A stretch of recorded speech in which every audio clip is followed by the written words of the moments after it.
ยในหลักของที่เลยกำลังใจผู้ใส่ข้องผู้เขาสาวผู้ทำราชข้อเอาราชการพระธุยาองค์เกลที่ประตูคณะบริหารงานประจำการผู้การองค์การประชาธิปไตยสัมพันธ์แห่งโซกุกุลาองค์ผู้ช่วยเรียนประธานผู้การอุปโภคจีนำเรียนงานอุปโภคบรรดาแพทย์ทางเนื้อ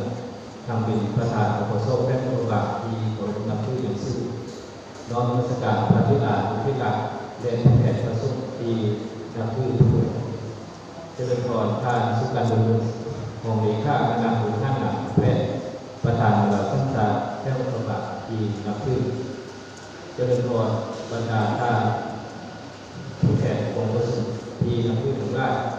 ขน้อยอาจารย์มหาภาเจ้าผู้กำลังและผู้หัวหน้าพันกับบริหารงานในการประชาสัมพันธ์สัมพันธ์แพทย์ผู้บาโดยได้ทำความหมายให้เป็นคณะจัดตั้งพิธีของประสบเพื่อแก้สำเร็จและมติของประสบใหญ่ผู้แทนประสบผู้ประเทศสมัยแรกพร้อมสุการในการประชาสัมพันธ์สัมพันธ์แห่งโซโปราที่แพทย์ผู้บาในวันนี้โดยปฏิบัติการชื่อแจ้งการข้องการบริหารงานชื่อการของประสบฉบับเลขที่ซ่อม61ครับข้อกอลงวันที่23พฤษภาคม2522เกี่ยวกับการเผยแพร่ผลสำเร็จและมติของสิ่งใหญ่ผู้แทนประสงค์ทุกประเทศสมัยที่แรกข้องสุการองค์การประชาสัมพันธ์สังกัดแห่งโซโปโลาที่ได้สำเร็จไปในท้ายปี2021เมื่อดีสุการองค์การประชาสัมพันธ์สังกัดแห่งโซโปโลาสุขกับองค์การประชาสัมพันธ์สังกัดลาวแห่งประเทศมีความรู้ปีที่เป็นอย่างยิ่งที่ได้ร่วมกับประชาชนที่เกี่ยวข้องของแผ่นดินไทยได้พร้อมกันจัดตั้งกองประสงค์เพื่อแผ่ผลสำเร็จและมติของประสงค์ใหญ่ผู้แทนประสงค์ทุกประเทศสมัยที่แรกขึ้นทีมแผ่นดินไทยโดยมีจุดประสงค์ดังนี้1เพื่อรับฟังการรายงานผลสำเร็จการดำเนินงานประจำปี2021และแผนการดำเนินงานประจำปี2022ของคณะบริหารงานองค์การประชาสัมพันธ์สัมพันธ์แพทย์ผู้บา2เพื่อรับฟังการเผยแพร่ไส้ทัศน์แพทย์ยุทธศาสตร์ที่ทางแผนการและเป็นการยุสุของคณะบริหารงานทุกการองค์การประชาสัมพันธ์สัมพันธ์แห่งโซนโบราณสมัยที่แรก3เพื่อรับฟังการประกาศมติแต่งตั้งคณะกรรมการบริหารงานทุกการองค์การประชาสัมพันธ์สัมพันธ์แห่งโซนโบราณสมัยที่แรก4เพื่อรับฟังการประกอบสำเร็จอบรมป้องกันนำแพทย์ผู้บาต่อเรียนงานบริหารงานข้อสู้การองค์การประชาสัมพันธ์แห่งโซนโบราณเรารวมเราสปอร์ตคอมเมนต์คณะบริหารงานของโซนแพทย์ผู้บากองประสบความผู้บาในวันนี้ได้รับความเมตตาเป็นอย่างสูงจากอธิการที่ละเข้ามวลปิดคณะประธานกองประสบมีอยู่1สัญญาวงแก้ววิพัฒโธคณะบริหารงานประจำการผู้การองค์การประชาสัมพันธ์แห่งโซนโบราณองค์ผู้สวยเลี้ยงประธานสุการโอโซสินาเวกาโอโซแพทย์ผู้หลักทำเป็นประธานโอโซแพทย์ผู้บาโดยปฏิบัติหน้าที่แทนประธานสุการโอโซก็ได้ได้ตาผู้ควรเป็นประธานกองประสงค์ก็ถวายความเคารพนำที่ยังสุสาธุ2มีสัญญาเป็นผลิตกินนาอิโมคณะกรรมการการประชาสัมพันธ์สัมพันธ์ห้องประธานโอโซแพทย์ผู้บากองมิตรข้อมูลเป็นคณะประธานกองประสงค์ก็ถวายความเคารพนำที่ยังสุสาธุกองประสงค์ต้องพวกเราวันนี้ได้รับเกียรติอย่างสูงจากการสุการบุญมุงของเลขาคณะบริหารงานทัพแพทย์ประธานเราสังสรรค์แพทย์ผู้บาได้ตั้งหน้าการนำผู้แพทย์ผู้บาบริเวณข้อมูลเป็นคณะประธานกองประสงค์ก็เรามาจัดการอำนาจรัฐประเทศรัฐน้อยเลือดธรรมภาพถูกจำเป็นในการทำโมก็ต่างหน้าแก่คณะบริหารงานองค์การประชาสัมพันธ์สัมพันธ์ลาวแววประมาก็แสดงความยินดีและสิ่งใจต้อนรับบรรพบุรุษมายังพระมหาเถระพระเถระและพระอนุเถระคณะบริหารงานประจำการองค์การประชาสัมพันธ์แห่งโซนโบราณต่างหน้ากระทรวงภายในและทุกการระดับชาติที่ได้มาเคลื่อนไหวเรียบกันดูแก้วมายินดีและสิ่งใจต้อนรับ การนำข้องแป้งข้องฟ้าที่ได้เสียสละเวลาที่พาให้เกียรติเข้ารวมเป็นคณะประธานของประชุมก็แสดงความยินดีและยินดีต้อนรับบรรดาเทรานุเทระและบรรดาทานผู้แทนเจ้าองค์การจัดตั้งปักหลักที่เกี่ยวข้องปักชวนที่เป็นเกียรติอย่างยิ่งตามการนิมนต์และเชื้อเสือเข้าร่วมประชุมในครั้งนี้อย่างพร้อมเพรียงโดยปฏิบัติตามหนังสือแจ้งการข้อห้องการบริหารงานที่การอบจปอบเรกที่1ทับกลงที่เสาสร้างฝาเกี่ยวกับการลงเผยแพร่ผลสำเร็จและปฏิกองสุนใหญ่ผู้แทนพระสงฆ์ทุกประเทศสมัยที่แก่เข้าถึงการองค์การพุทธศาสนาสัมพันธ์แห่งสปป.ลาวที่ได้สำเร็จไปวางมอวันนี้เพื่อที่ให้เห็นความหมายความสำคัญให้ทุกภาคส่วนในตัวสังคมได้รับรู้และมีส่วนร่วมต่อการพัฒนาและ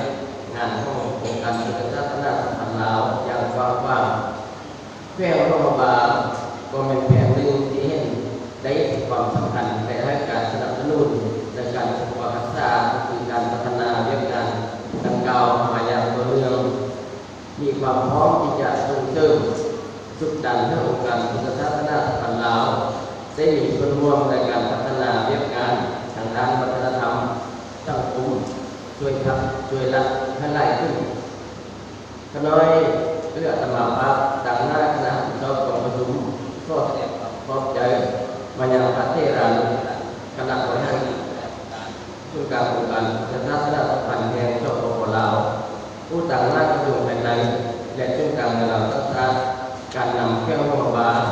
ขณะที่นำกองประชุมและบรรดาทานผู้แทนทั้งหมดทุกๆภาคส่วนที่ได้ให้เกียรติเข้ามาร่วมกองประชุมในครั้งนี้และขอให้ทุกองค์ทุกท่านจงมีพลานามัยสมบูรณ์มีสุขภาพแข็งแรงและเห็นสำเร็จในหน้าที่การงานของท่านทุกประการ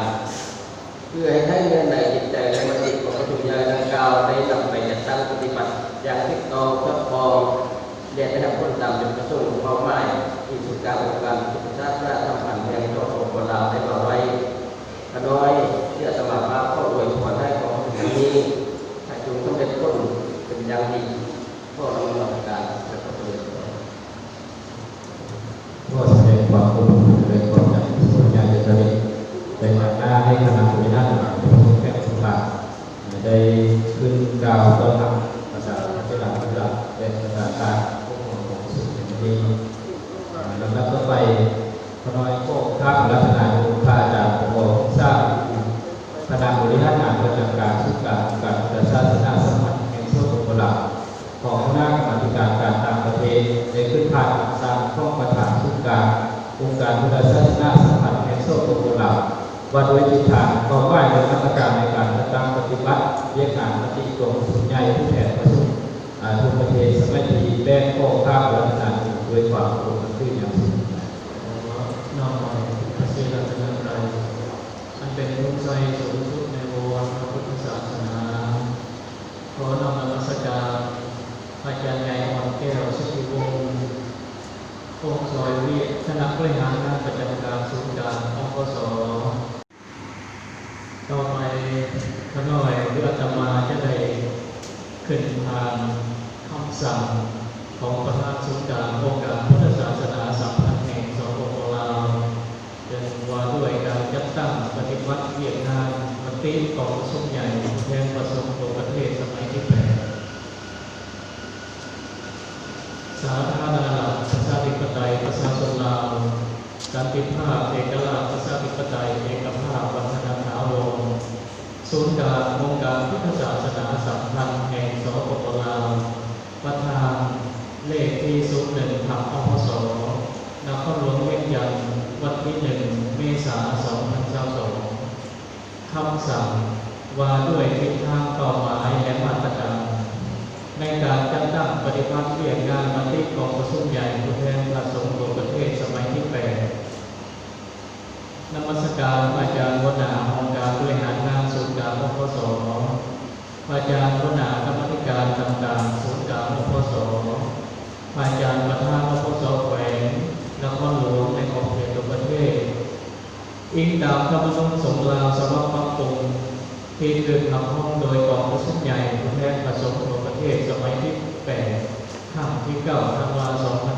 2021อิงตามมติกองประชุมใหญ่ผู้แทนประสงค์ทั่วประเทศสมัยที่8ของศูนย์การองค์การพุทธศาสนาสัมพันธ์แห่งสปป.ลาวค่ำวันที่9 ธันวาคม 2021ประธานศูนย์การองค์การพุทธศาสนาสัมพันธ์แห่งสปป.ลาวออกคำสั่ง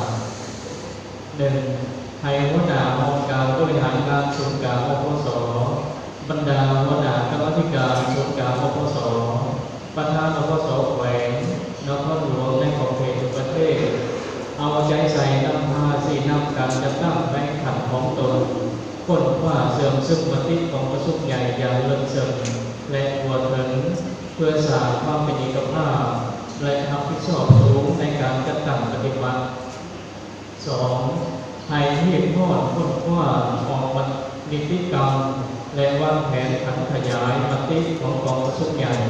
และวางแผนขันขยายมติของกองประชุมใหญ่และคำสั่งของประธานให้สอดคล้องกับสภาพความเป็นจริงก็คือพลังบทบาทของเขตสิทธิและหน้าที่ขององค์การกรรมาธิการแต่ละขันศูนย์การลงหอดท้องถิ่นของตนโดยวางค่าหมายสูงสุดแต่ละปีให้ปรากฏผลเป็นจริงเป็นเดือนละก้าว 3. ให้คณะประจำกรรมาธิการสมทบกับภาคส่วนที่เกี่ยวข้องที่พอดค้นคว้าและปรับปรุงธรรมนูญสงฆ์ลาวขอกำหนดกฎระเบียบสังฆานะต่างๆให้สอดคล้องกับแนวทางของพรรคหลักและสอดคล้องกับสภาพสังคมปัจจุบัน 4. มอบให้ห้องประธานคณะประจำและกรรมการขันขยายติดตามสุขโยกและประเมินผลการจัดตั้งปฏิบัติคำสั่งฉบับนี้ให้ปกติและต่อเนื่องหากคำสั่งฉบับนี้มีผลศักดิ์สิทธิ์นำเป็นลงลายเซ็นเป็นต้นไปประธานพระอาจารย์ใหญ่มหาบุญมาสิมพงศ์ขอธรรมสดาขอเจริญพร ก็แสดงความเข้าใจในทุกอย่างพระอาจารย์พระองค์ทราบดี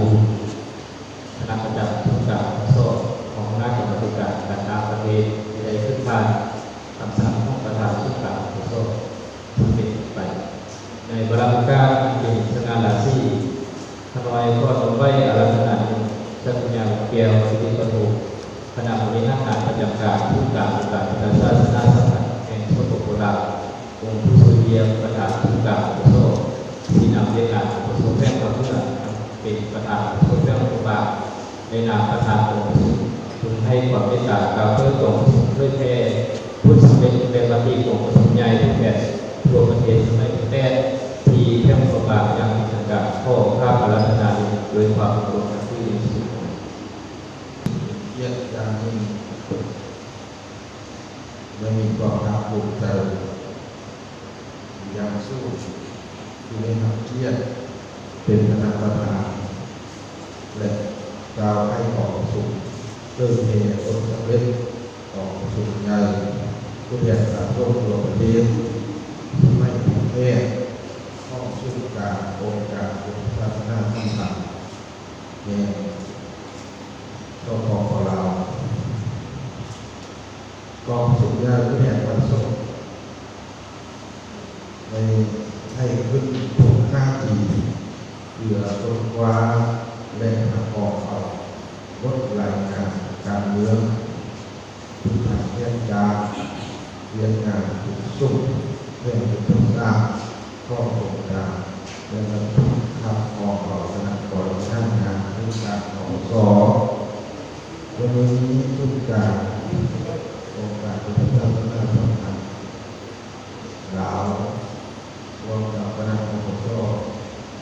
เรื่องของป่าใจให้ของสุขเพื่อเพต้นสำเร็จของสุขเป็นการที่จะให้สำเร็จในน้ำแง่ดีใจกว่าพอเพียงสามัคคีและกว่าเพียงสละข้อประทานที่อยู่ในตรงนี้ในผู้สุขที่อยู่ในวัดต่างๆโดยพระธรรม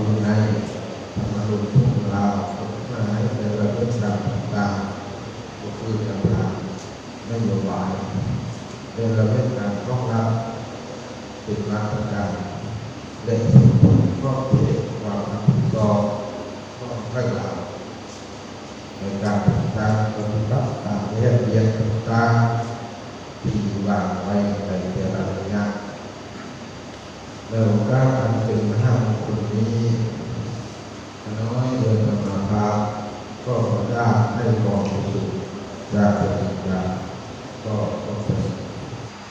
ก็น้อมนมัสการพระพุทธเจ้าที่ประโลกคืออย่างสูงบรรดาทานผู้แทนแค่มีเกียรติที่แข็งมีกองประชุมที่แทนวันนี้กองประชุมใหญ่ที่แทนที่สุดทั่วประเทศสมัยแรกท้องสู่การองค์การศาสนาสัมพันธ์แห่งสดตัวเราได้ให้ขึ้นยังสง่าผ่าเผยที่นครพนมบางในระดับโลกแห่งนี้ในโอกาสอันสง่าราศีและมีความหมายสำคัญนี้ขน้อยมีความภาคภูมิใจเป็นอย่างยิ่งที่ได้ทำการซื้อในต่างหน้าและแก่คณะนำแขวงลงบางก็คือต่างหน้าและแก่คณะกรรมการในเราสร้างสรรค์แห่งลงบางและผู้ร่วมและมีความคิดเห็นต่อของประชุมสำคัญแบบนี้การประกอบความคิดเห็นของขน้อยมีลักษณะเป็นการสังเกตและเสนอของเราแบบความรวมในขณะที่เราสร้างสรรค์ก็เป็นองค์กรหนึ่งที่ได้เคยสิทธิแทนกับพระสงฆ์สมณีในแคมป์โลกบางของพวกเราอื่นท่านขออนุญาตต่างหน้าคณะกรรมการในเราสร้างสรรค์แฟนประชาชนเราบรรดาเผ่าบรรดาสังคมบรรดาองค์การจัดตั้งสังคมศาสนาเกิดไว้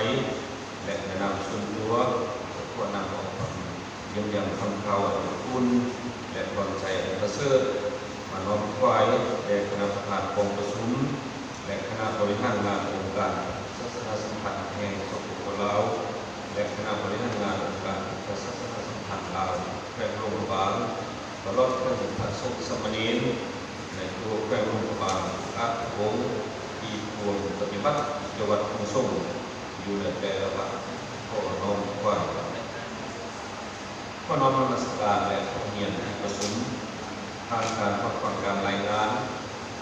ผลสำเร็จในการจัดตั้งปฏิบัติเวรงานในแต่ละระยะขององค์การศาสนาสัมพันธ์ลาวแห่งหลวงพระบางและใช้ทัศน์แผนยุทธศาสตร์ทิศทางแผนการเวรงานประชุมขององค์การศาสนาสัมพันธ์แห่งสปป.ลาวที่เสนอทางกองประชุมในวันเสาร์นี้ของคณะประสบแฝงและคณะสงฆ์จากศูนย์กลางองค์การศาสนาสัมพันธ์แห่งสปป.ลาวก็น้อยเห็นว่าองค์การศาสนาสัมพันธ์ลาวแขวงหลวงพระบางและศูนย์กลางองค์การศาสนาสัมพันธ์แห่งสปป.ลาวก็ได้ตั้งหน้าปฏิบัติหน้าที่เป็นงานขององค์การศาสนาตามการบทบาทสิทธิและหน้าที่ของตนดีๆซึ่งสามารถแสดงออกคืออันที่หนึ่งเรื่องงานปกครองสงฆ์ได้วางระเบียบการคุ้มครองและนโยบายต่างๆต่อพระสงฆ์สามเณรพร้อมกิจกรรมสถิติวัดสถิติพระสงฆ์สามเณรสถิติของข้าวไปข้าวสถิติหนังสือผู้เปิดร้านสถิติพุทธรูปและสถิติอื่นๆเกี่ยวกับเรื่องงานศาสนาดังนั้นแต่ละปีคณะบริหารงานการศาสนาสัมพันธ์ลาวแห่งหลวงพระบางก็ได้เปิดกองประชุมประจำปีประจำเดือนต้นขึ้นเพื่อสรุปผลการดำเนินงานในการปฏิบัติงานผ่านมาและมีทิศทางแผนเรียบเคลื่อนไหวในระยะต่อไปสองเรื่องงานการศึกษาสงฆ์กรรมการศึกษาสงฆ์ก็ได้เอาใจใส่เรื่องงานศึกษาสงฆ์โดยดีตลอดมาแสดงว่าปัจจุบันโรงเรียนสงฆ์แห่งหลวงพระบางได้มีทุกตำราก่อนการเรียนการสอนครบถ้วนบริบูรณ์และโรงเรียนก็ได้มีการขยายตัวเป็นต้นแม่โรงเรียนชั้นมัธยมปัจจุบันคณะนำส่งผู้แฝงก็ยังมีแผนจะขยายโรงเรียนชั้นประถม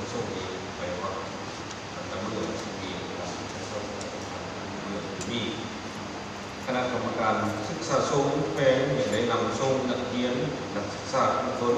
ไปยกระดับทำเรียนทางภายในและต่างประเทศหลายคนอีกด้วยสร้างมีงานเผยแพร่สิ่งธรรมคณะกรรมาการเผยแพร่สิ่งธรรมและปฏิบัติกรรมฐานมาเพื่อเยาวชนและเด็กน้อยตามเรียนจะเพื่อฝึกอบรมวิปัสสนากรรมฐานให้แก่พระสงฆ์สมณีและข้าวในข้าวและได้บรรพชาเยาวชนให้เป็นสมณีในยามพักแรงเพื่อฝึกอบรมเยาวชนให้รู้สิ้นรู้ธรรมรู้ยีบรู้ของรู้กรรมรู้สู้รู้บุญรู้คุณรู้บาปรู้กรรมรู้บุญคุณพ่อแม่ครูบาอาจารย์และคุณงามความดีของวีรบุรุษและองค์ท่านผู้นำซึ่งเขาซึ่งเขาไม่เห็นว่าปัญหานี้เป็นปัญหาที่ความเกี่ยวข้องกับการสู้ในสังคมในปัจจุบัน4. เรียนงานสาธารณูปการคณะกรรมการสาธารณูปการและการส่งเคราะห์ก็ได้เอาใจใส่ในการสร้างสาธารณะในที่สังคมวัดว่าทำไล่แห้งแสดงออกการมามีการสร้างซ่อมแต่งตัดสิมาสลาหุธรรมกำแพงวัดกุฏิวิหารประตูโค้งแต่ได้ช่วยเครื่องอุปโภคบริโภคให้แก่หัวหมอท่านต่างๆให้แก่ไอ้น้องมาห้ามประจำประเทศแสดงหุ่นเหี้ยงโดยโอกาสและผู้ประสบภัยต่างๆในภายในแก่ในหลายครั้ง5. เรื่องงานการต่างประเทศกรรมการการต่างประเทศของคณะอุปสมบทแห่งโรงพยาบาลในระยะที่ผ่านมาเห็นว่าคณะอุปสมบทแห่งก็ได้สมทบกับภาคส่วนที่เกี่ยวข้องต้อนรับการมาเยี่ยมยามของแขกประสบการณ์ประเทศและทับนิมนต์ในห่วงของประชุมแลกเปลี่ยนเป็นการคงทรงและเป็นเยี่ยมยามทางประเทศตามการนิมนต์ของทางการต่างประเทศหลายครั้งต่อผลงานการประกอบส่วนขององค์การพระศาสนาสัมพันธ์ลาวแห่งโลกบางก็คือของพระสงฆ์สมณีแห่งโลกบางดังที่ขน้อยได้กล่าวมาครั้งถึงนั้นขน้อยขออนุโมทนาสาธุการและแสดงความรู้คุ้นเป็นอย่างสูงต่อการประกอบส่วนดังกล่าวขอน้อมนมัสการขอเยี่ยมที่ประชุมตลอดระยะผ่านมาคณะบริหารงานองค์การพระศาสนาสัมพันธ์ลาวแห่งโลกบางก็คือศูนย์กลางองค์การพระศาสนาสัมพันธ์แห่งสปป.ลาวได้สร้างผลงานอย่างหลากหลายขน้อยในนามผู้ที่เฮ็ดงานในเราสร้างสรรค์ก็ได้สังเกตเห็นว่ายังมีบางด้านที่คณะบริหารงานองค์การพระศาสนาสัมพันธ์ลาวแห่งโลกบางก็คือศูนย์กลางองค์การพระศาสนาสัมพันธ์แห่งสปป.ลาวยังจะต้องในสืบต่อโดยจะใช้และแก้ไขปรากฏการณ์บางด้านดังนี้1ซึ่งต่อสมทบกับส่วนเกี่ยวข้องขั้นต่างๆลงเคลื่อนไหวเผยแพร่ศีลธรรมเผยแพร่นิติกรรมต่างๆของสงฆ์ให้เป็นปกติและแอบเพิ่งเก็บทางไก่ซอกลีโดยหลายหมู่หลายสีซึ่งต่อนำพาพระสงฆ์สมณีขอข้าวไม่ข้าวศาสนิกชนเอาใจใส่ปกปักรักษาส่งเสริมวัฒนธรรมยึดครองประเพณีอันดีงามของเราทั้งสุขภาพตลอดไปที่2ซึ่งต่อเหตุเวียกของคณะบริหารงานองค์การศาสนาให้มีหลักการโดยสูตรประชาธิปไตยเหตุเวียกมีการศึกษาหารือเป็นหมู่คณะเมื่อศึกษาหารือเป็นเอกภาพภายในหมู่คณะแล้วมีมนต์เฮ็ดเป็นมติออกดังนั้นหลังจากมีมติออกแล้วมีมนต์แดงและมอบเวียกตั้งแต่ละองค์รับผิดชอบเมื่อแบ่งเวียกตั้งแต่ละองค์รับผิดชอบแล้วต้องการจัดตั้งปฏิบัติภายหลังการจัดตั้งปฏิบัติแล้วก็ต้องมีการตรวจการสรุปข้อความบทเรียนคืนหรือข้อความบทเรียนอีกด้วยเวลาข้อความบทเรียนถ้าเห็นว่าบอลได้เป็นจุดดีก็พร้อมกันสองทางสุดนิ้วส่งเสริมวงกันข้ามเห็นบอลได้เป็นจุดทางพร้อมกันสองทางแก้ไขให้กันสภาพดีและทันเวลา3. ก การเฮ็ดเวียกของคณะนำของสงฆ์แต่ละขั้นแต่ละแคว้นแต่ทั่วประเทศมีมนต์ซื้อต่อเฮ็ดเวียกไปตามพระธรรมคำพีพระธรรมวินัยธรรมนูญของสงฆ์เฮ็ดตามมติคำสั่งต่างๆของสงฆ์เฮ็ดตามแนวทางนโยบายของพรรคและระเบียบกฎหมายของรัฐที่4เรียกงานของคณะบริหารงานโครงการของพุทธศาสนาที่เป็นเรียกงานสูงที่ต้องได้จัดตั้งปฏิบัติภายหลังสมเด็จของประชุมใหญ่ของสงฆ์ในแต่ละครั้งแล้วแผนจะสืบต่อโดยเผยแผ่มติวิธีกรรมต่างๆที่เกี่ยวข้องกับศาสนาให้แต่ละภาคส่วนได้รับทราบและนำไปจัดตั้งปฏิบัติให้เกิดผลประโยชน์แก่สังคมฉะนั้นการประกอบความคิดความเห็นของข้าพเจ้ามาแบบนี้มีปัญหาใดที่บ่สอดคล้องตามพระธรรมในของพระเจ้าและบ่สอดคล้องตามนิของพระสงฆ์สมณเณรขน้อยขอคารวะขออภัยของสุขุญญาณทุกพระองค์ทุกคำคิดเห็นขน้อยได้มองมาครั้งนี้ยังแสดงออกด้วยความเป็นห่วงเป็นใยต่อพระศาสนาที่อยู่ในสังคมของเรารวมโดยเฉพาะอยู่ภายในเครื่องโลกบางของเราซึ่งเครื่องโลกบางก็คือทางบรรดาท่านได้รับทราบซึ่งเป็นบนศาสนาพุทธจะเริ่มรุ่งเรืองในแต่ละสมัยที่ผ่านมาจนสามารถเป็นให้องค์การยูเนสโกด้วยการทับท้องเอาเราของโลกบางเป็นมรดกโลกทางด้านวัฒนธรรมและจะเดินทางมาปีช่วงปีก็เลยเราสนาเป็นต้นมาซึ่งส่วนนี้ก็เป็นการครอบส่วนอย่างต่างหน้าของพระศาสนาการไทยนี้น้อยก็สุดแสนพรอันประเสริฐแก่คณะประธานแทนของประชุมจะมีพระนามัยสมบูรณ์จะเริ่มในหน้าที่การงานและมีความสุขยิ่งขึ้นไปลาโค้งคนแต่พอคัดเดินโดยความของประชุมเพื่อแทนมาที่ของประชุมใหญ่ผู้แทนประชุมเรียกสมัยที่8ของประชุมกลางองค์การศาสนาสำคัญแห่งสปปลาวในครั้งนี้จงดำเนินไปโดยเป็นสำเร็จตามระดับชั้นมาสาธุ